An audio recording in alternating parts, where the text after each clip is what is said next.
We're back. It's been a while. The football season's here, and the Rant is back for the first time alongside Christy Maria. Chris, I'm excited. for all your help. Get to do the Rant now. Finally, right? It's a beautiful thing. We're here on Sunday nights during halftime of the Sunday night football game. You can catch us on KJRH.com or the KJRH Facebook page. We chop it up, talking about the biggest college games, obviously, biggest topics around here. I thought I got my Jordans.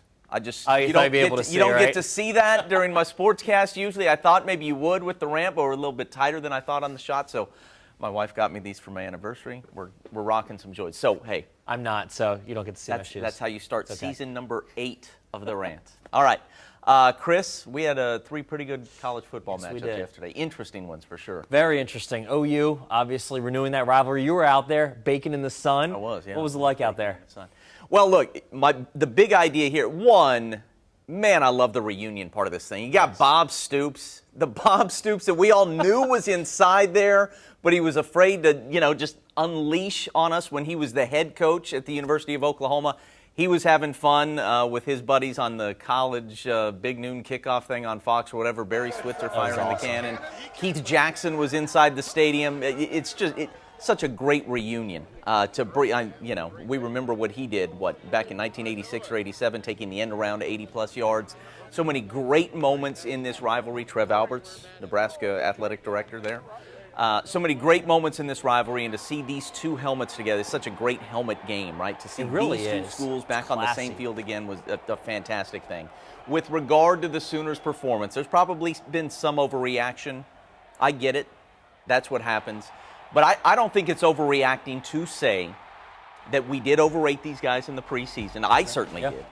And I think mostly we overrated their offense. And what we did is we looked at what Lincoln Riley was able to do with Baker Mayfield in 2015, 16, and especially 17.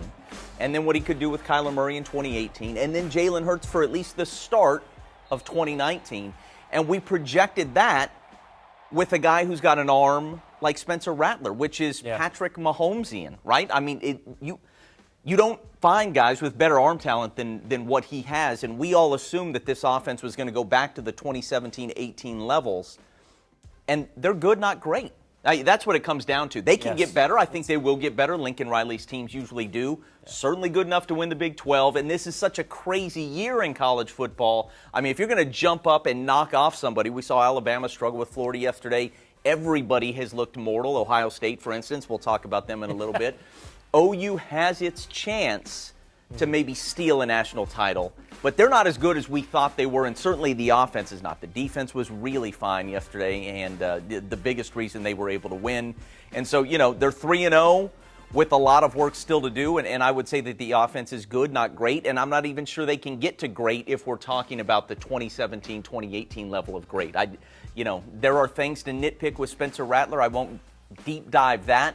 But let's just say offensive line, the skill position, Spencer Rattler, the way it all fits together, it's not vintage. It's not the best Lincoln Riley's ever done it at OU. 23 points in a game, a Riley-era low. That's right. And we said it yesterday. I mean, which is incredible, by the way. Yeah, it is. It really is. The fact that it's some good offense. There's been some fantastic offense. OU fans have been spoiled. Yeah. And the fact, it points to two things. It points to what you're saying about the offense, absolutely. But it also points to the fact that this is becoming almost a defensive team. Like, there was so much weight, I think, in the last couple years on improving the defense, that the defense has had so much attention on it that it needs to be improved, that now people are thinking, well, the defense is really good, and now there's a ton of weight on the defense. I think they've completely reversed course. Now, I wouldn't go that far. I mean, you still got Lincoln Riley calling plays and a lot of offensive weapons, but I think one thing that I think you're hinting at is true. Lincoln Riley can coach differently now. Yes. He was in so many shootouts back in 2017, 2018. They needed to score every single time, and he was so aggressive, so many more trick plays. A punt is not a terrible thing that's going to lose you a ball game like it used to be a few years ago. You can put the game in the hands of Alex Grinch's defense here and there. Which in the last 2 minutes, and it is the smart thing. It is the smart thing to do, by the way, when you have a defense playing that well. So they're playing more complementary football. It still could end up being the best overall team Riley's had if the offense comes along. But they're not there yet. And I throw out anything that happened with Western Carolina. Does not count in my mind. You're looking at a 5-point win over Tulane and a 7-point win over Nebraska. That's who you are right now. I do expect them to get better, but it's good, not great. And in this crazy year of 2021 college football, They can get it done. Maybe that'll be It can enough. get it done. How about the game that happened right after? I was listening to this thing on the radio on my way back from Norman. You got a chance to watch the entire thing. I was watching Tulsa cheering. visiting Ohio State. Good teams win, but great teams cover, my friend. Absolutely. And now they almost gave away the cover They almost did. at the very end, but no, look, TU exceeded our expectations, right? What we're looking at right now is TU on third down early. And this was, I think, the most impressive thing was Davis Brin in general, but also Davis Brin on third down. 9 for 17 TU went against Ohio State on third down. It was so impressive. Yeah, the defense was doing great too. But Davis Brin, we saw what he did against UC Davis. We saw he looked lost, just to put it simply. Unsettled the entire night. Very unsettled. 428 yards in the horseshoe. 2 weeks later. 2 weeks later. I don't even know what we're talking about. How great was that moment? That was awesome. That was so cool. One of his touchdowns, one of his 2 touchdowns, going to Little Montgomery. Not so little, I like calling the coach's son Little Monty. But Cannon Montgomery. Cannon Montgomery scoring a touchdown over the middle. It was a nice rub route. And it was just, it was such a cool moment. Coach talked about it briefly after the game. Didn't want to get too into it. I think Cannon might get a little flack for being the coach's son already. But getting a hug and I love you during the game is a little dad moment for Coach, which was fantastic. To go into the horseshoe. Yes, gained exactly. 500 yards. You weren't here yet, I don't think, but in 2016, TU had what, at least record-wise, was Philip Montgomery's best team. It set national records. They went into the horseshoe and lost 48-3 to an Ohio State team with comparable talent. To go in and have this game at 27-20 with less than 4 minutes to play. Tied 3-3 after 1 and taking the lead in the second quarter, too. What I said yesterday on Twitter is, look, is it okay, is it acceptable for TU fans to be a bit annoyed at the overall record in the Philip Montgomery era and the way some of the close losses have gone down? Mistakes, TU shooting itself in the foot in different ways? Sure, that's acceptable. But at the same time, you have got to appreciate a team with this kind of talent, the kind of talent and depth to go to Stillwater and play Oklahoma State in a 4-quarter game where you have a real chance of winning. And the scoreline does not indicate the game. That's right, that's right. And then the very next week, you play a 4-quarter game with Ohio State where they need to score in the final 3 minutes to finally put you away. I mean, Ohio State, Oklahoma State's one thing. That's a big athletic budget. That's a lot of success over the last decade. Ohio State is as good as it can be done in the game of college football. They recruit the best athletes out there. To go up there and go toe-to-toe with those guys, look, the UC Davis, 100,000 fans, by the way. They silenced the horseshoe for most of the day. For most of the day. It was incredible. Look, the UC Davis loss is inexcusable regardless of who was out, and I know that still just has to gnaw at them. But here's the thing. TU played for a conference championship just last year and lost to a really good Cincinnati team who's still blowing the doors off people on a last-second field goal. Conference is what matters most for these guys. They were never going to make the playoff or play for a national title, so that's all still in front of these guys. They need a big crowd on Saturday against an Arkansas State team that, even though they really struggled yesterday against Washington, put 50 on Memphis a couple of weeks ago. Look, the next 3 home games, Arkansas State, Memphis, Houston, are all winnable, and they're also all losable, and that goes for almost every game on a TU schedule these days. These kids and what they've done the last couple of weeks, I think, should be commended, and I do hope there's a big crowd to help these guys out on Saturday.